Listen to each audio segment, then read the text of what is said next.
We've talked so much about this England side, and Nigel Reo-Coker sitting at this desk talking about this is the most attack-minded England squad that he's Southgate. seen.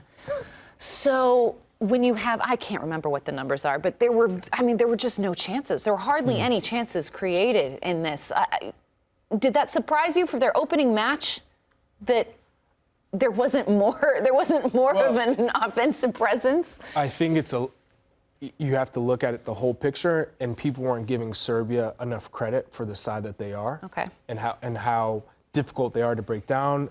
They're supremely gifted at fouling you to prevent you from getting into the attacking half. So if they do get beat, they bring you down. The physicality is definitely something that favored Serbia, but they have some really good players. I mean, they may be playing in Saudi Arabia, but they're still But quality. shouldn't England, with the squad that they have and the talent that they have, shouldn't in the first 20 minutes, England looked great.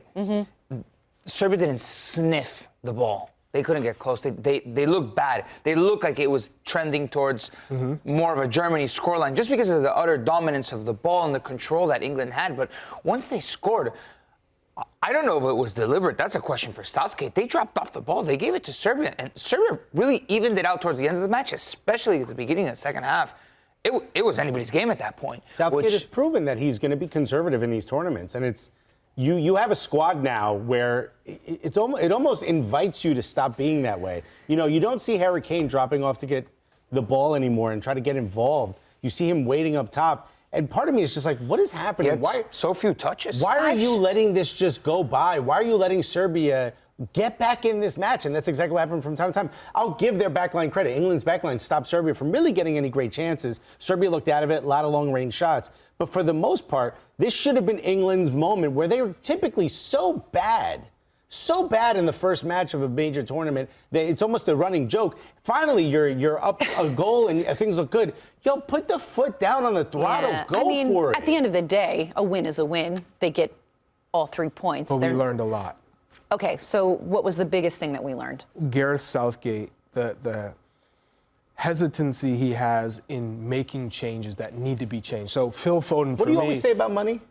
Scared money don't make no money. So you look at Phil Foden in this game, was really quiet. And we talk about how good he was with Pep Guardiola in Manchester City in that system. But in this game, he was quiet.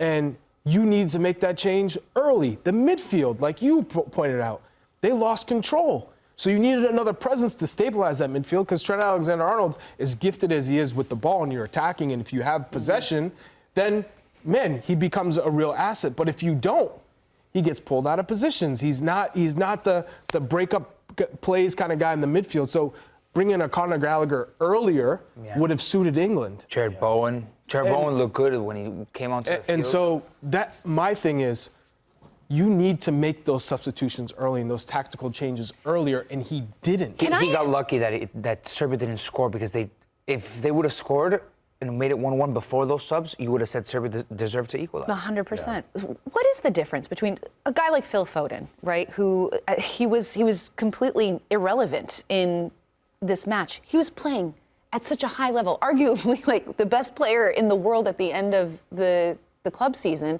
Why does that not translate? What is it about playing for your country, playing for the national team, where it doesn't? Is it simply the style of play? Well, there's style of play, there's chemistry, there's movements and patterns, and there's a manager called Pep Guardiola.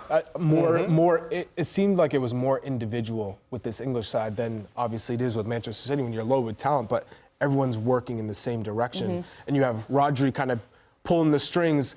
Here, there's not that one guy. Declan Rice is great getting up and down, but he's not a pulling the strings type of midfielder. Right. Yeah. He breaks up plays and he can get out into transition.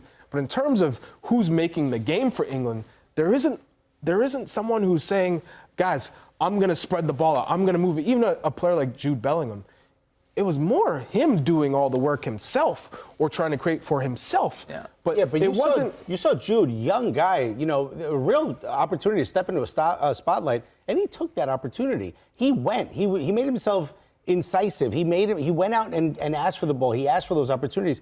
Where Phil Foden, it feels like maybe because he plays under the Pep Guardiola system where you're asked to do certain things. When the ball's here, you stand here. When the ball's here, you go over there. In a moment like this, it's asked for you to go out and find the game yourself. Yeah. And he didn't take that opportunity. I see what you're saying, but I agree more with Charlie where it was more individualistic at the end of the day. The impact that Jude had beyond the goal Was very individual. Yes. He was trying to, it was almost like it was too much on his plate where you have such a breadth of talent on this England squad that you should be able to dictate with much more certainty, composure, and control. And they didn't, and that's why you can't get Phil Foden in positions for him to succeed more because it felt disjointed. And you know, when you look at Liverpool, for instance, you need some guys like a McAllister, unselfish guys in the midfield who are going to put all the work, and that's why Conor Gallagher fits so well with this team because he is so selfless. He'll do all the dirty work, and he's pretty good at distribution in terms of getting the ball around. Bukayo Saka also kind of on island, isolated, 1v1, do your own thing. Harry Kane, he checks so deep to get involved, and then therefore you're missing a deep threat because Phil Foden wasn't making those runs. So it was almost like a hodgepodge type of thing with this English side. And if you're in, now we see why even the English supporters, the former players that we know, we're not really with it because they don't see it with Gareth Southgate. Well, again, 3 points is 3 points, and a win is a win. I'm sure that they will take. It'll be interesting to see if Gareth Southgate makes any changes ahead of their match on Thursday against Denmark. Do you anticipate changes? Yes, I do. Yeah. Okay.